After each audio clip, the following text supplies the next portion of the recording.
Welcome back. Hotshot Haven. Hey, we're doing a little tutorial about these load levels.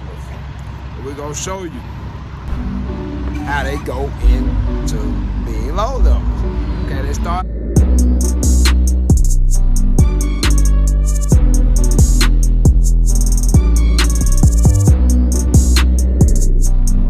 Well, as you can see, we made it to Idaho with the bricks as promised, on time. No damages, no shortages, no lost bricks.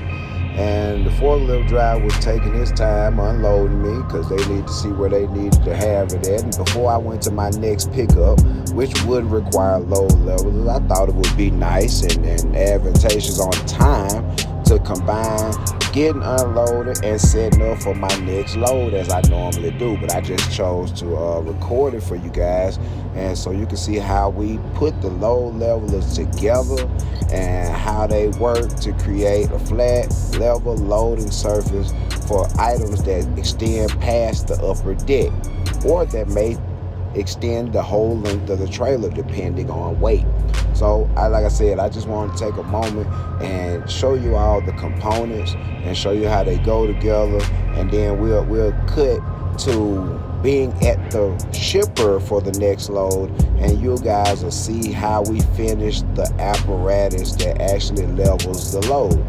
But for right now, take a moment and just look, and you'll see the individual pieces come together as a whole system. Check it out. One of the first parts of the system that you'll take note of are the side pieces that fit inside of the stake pockets and also capture the chain that stabilizes the load leveler from having fore and aft movement. These are 6160 T6160 aluminum. As you can see, you'll need a chain and at least one binder. And if you had an extremely heavy load, you may need 2 chains and 2 binders. So there's another chain just in case. I brought it out just to let you guys see. So this is the piece I'm talking about that fits in the stake pocket. One end has an end that captures the chain link, and the other end has an end that fits in the stake pocket. It's pretty well fitted to the stake pocket. It's not really loose, but you need the chain there to stabilize it from fore and aft movement, because the stake pocket is not in itself strong enough to stop the load from tipping over. If you watch other videos that I've made before, you have seen a load shift with load levels on it. It is indeed a scary thing.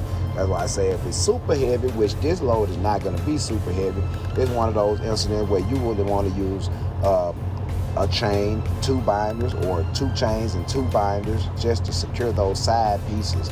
But like I say, these pieces fit together to form a system that actually holds the load levels up straight, even with fore and aft forces, front and back forces trying to move it over. Those chains secure it and keep it in line, so you can keep the plane of the weight in a vertical position and it doesn't flip over. All right, once we got these side pieces situated, we're gonna slide it in the stake pocket. Now also, there's another one. There's a left and a right to these. So there's a left one I just put in, and I'm getting back on the trailer to go across and put the right side one in the same fashion. They're made the same, but it's like a left and a right shoe. So there are differences in them, and you can tell once you look. And just for a little side note, doing a little work right now, if you ever wondered what beveled dunnage is, let me give you an idea. I use these short 4-foot pieces to use with coil racks to secure coils, but this is beveled dunnage. This is the beveled edge on beveled dunnage. It's a 45-degree angle cut into 1/4 of the piece of wood. As you can see, only 1/4 of the wood. Don't cut it down the middle. 50% of the wood, you're taking strength away from the wood that's holding the coil. You cut 1/4 of it off, and it creates a cradle for the actual coil to sit in. So now we come to the fun part, sliding the ramps out. Well, in this case, we only need 1 load leveler, so we only need 1 ramp. It would help if I take the pin out, y'all. So I just took the pin out. That's just crazy. Okay. Man, come on now. So out here, slide the ramps out. And this ramp is considerably heavy. It's aluminum, but it is very thick, very heavy. So we get it up on the deck and slide it across. And it wouldn't even make sense to have this ramp just resting against that. Like I said, there's a left and a right to these side pieces. And if you see the corresponding loops on the ramps where they normally fit into the pieces where you would hook them to use as ramps, those loops that the pin go through also slide into corresponding spots on the side pieces. So now your job is to line them up and slide that in to the side pieces. So we're getting these side lined up because you can't put one in without the other. You really got to get both of them in so it slides down together. Get them in. Not quite. Let's get it level. Oh, boom. All right, now we're down. They're slid in together. So our next job would be to secure the side pieces so this thing doesn't rock forward and backwards. As you can see, it's not 100% stable. The side pieces fit in the stake pocket fairly well, but there is a little wiggle room to be able to get them in and out. They're not tight. So to make them tight and not flip over and fall over, we're going to get a chain and we're going to go to a chain spool, not a stake pocket. Once again, I'm going to tell y'all, stop hooking your chains on the stake pocket. I don't care what you tie down. Stop using the stake pocket for your chain, your trailer up. I'm just through it and leave that alone. But, all right, we're going to make a loop around it first before we put the chain in the top of the side pieces. So we can measure how many links that we're going to need to keep this piece of side material vertical. So it takes a little bit of finagling and playing around with it sometimes to get to the exact length that you need to be held in the top of the side pieces in order for it to stay vertical like it is. But it's just a trial and error thing, so you do that. This is one of those steps you don't want to skimp around on, because if you pick the wrong link, it'll be leaning to the front or to the back, and when you put the weight on it, it's going to want to tip over. So you're going to want to make sure that you pick the appropriate link in order to facilitate the low level of not going forward or backwards, you know what I'm saying?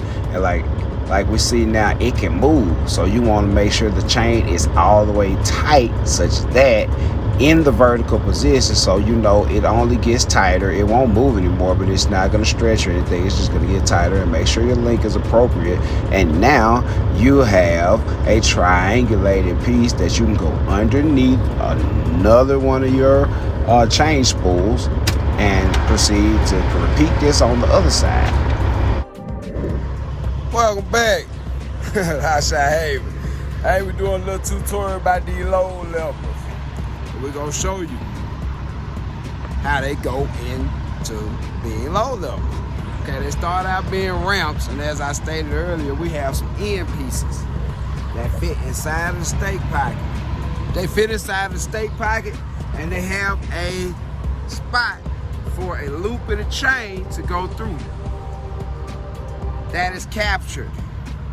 You will triangulate that with the chain. And there are numerous ways you can put this together. You can run that chain across there for stuff that's not so heavy, or you can use individual chains and binders for each side. But after you completed that, you'll notice that even though they're called load levelers, that's not quite level. That's because these are designed so that you don't sit the load directly on the load levelers. You want to have a buffer in between to make sure you don't damage any product. So what you'll have is a piece of dunnage, real 4x4 dunnage. And you'll have these pieces. They correspond to the top of the ramp, or would be the side of the ramp, which is the top of the load level. They fit as so.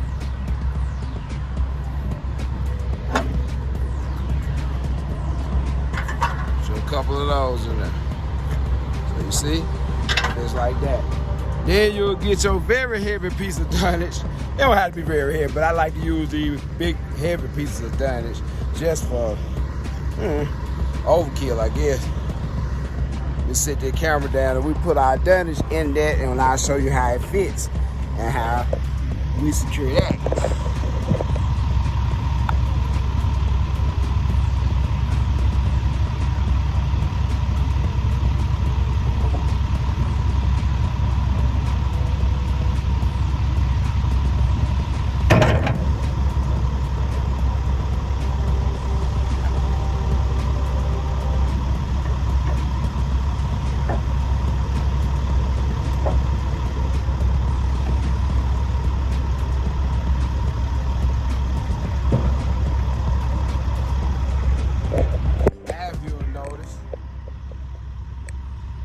Pretty much level with the top deck.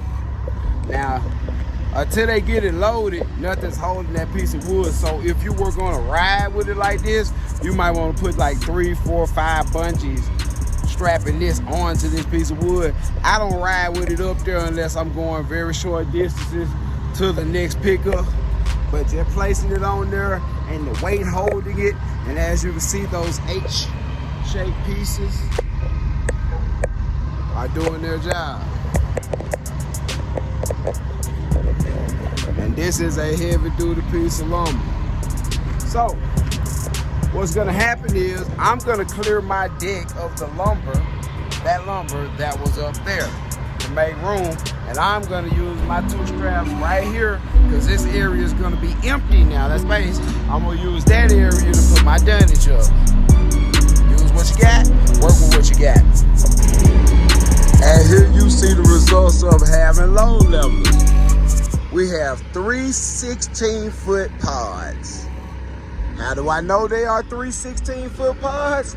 Because I have a 48-foot trailer, and 16 times 3 is 48. So guess what? It covers the entire deck. Let's go from front to back. As the Army guys say, from tip to butt. Just to be on the safe side, we set it over the front, 3 inches, maybe 3 inches. Give it 3 inches. Just to ensure that we would be on the back pretty flush and well. 1 strap in the first 4 feet, another strap in the first 10 feet, and another strap corresponding in another 10 feet. There's a 16-foot piece, 3 strap. We got a little added something. We're gonna come back to that, but that's something I do. You never really see anybody do that. That's something I do. It's a preference of mine. You know, we like to go overkill, never under. So, first one has 3 straps and a chain. Second one, 3 straps, 16 more feet. Now you see my top deck is 11'8". And there go the other 4 and some change, because you got a little hanging out the front. There go the other 4 feet and some change right there. Rested firmly on the load levelers, sitting like a player should. The H pieces, capsule, chain tight. And yes, you can run a strap over a chain. You just cannot run a chain over a strap. Check your FMCSA handbook, people. Your load securement handbook. Please go get you one. It's invaluable. Same concept on this one, being that this is not a continuous load. All right, we got 2 straps, 1 strap in the first 4 feet, another strap in the first 10, and the second 10 feet. Same principle with the third one. Strap, first 4 feet, strap in 10 feet. Then we went 1 extra strap and 1 strap just to make up for the fact that it is actually 48 feet on 48 feet. Can y'all say to the inch? Hold up.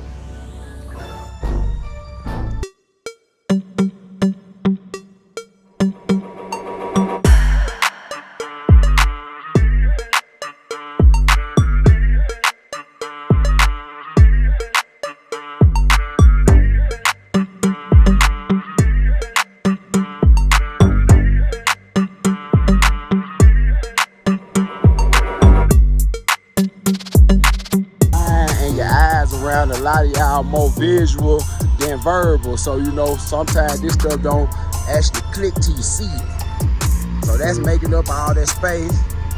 My dunnage, it was up there. We took it and put it under here because that's free space.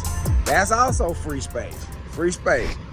Okay, now just do some real player stuff. Like I said, I really like to do a little bit extra on my securement. We run a 5/16 4,700 pound chain through the front forklift lifting point,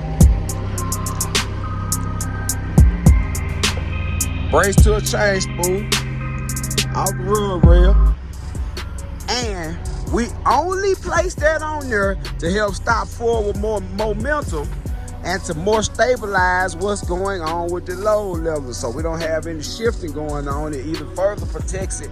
And also what it even further does is it braces. Once this second pod is put on here and the third pod is put on here, that's when you will want to start tightening this, because the probability of you sliding all three of these containers with that one chain is not likely. But what you can do is use that pressure from those two pods to get a little tension on that chain. Now it's tight. It ain't Rambo tight though. You see, it's tight, but it ain't Rambo tight. It's tight. It could be tighter, but what we don't want to do, we don't want to shove the containers off the end.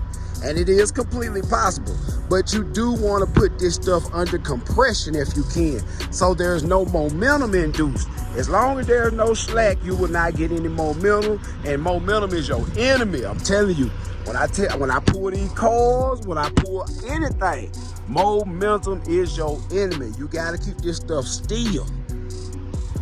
So like I say, we concentrating on keeping it still.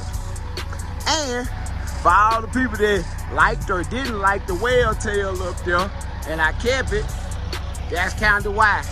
Because you never know what you might be pulling. And that little kick up of air combined with this only weighing about 27,000 pounds combined, it's 30. It's like 25, 27,000 pounds. I have been getting some phenomenal gas mileage all the way up through I-90. All the way down I-25, pulling some of the hardest mountains in America. And I've been flying through the mountains. And guess what? Getting some awesome gas mileage, fuel mileage, if you will.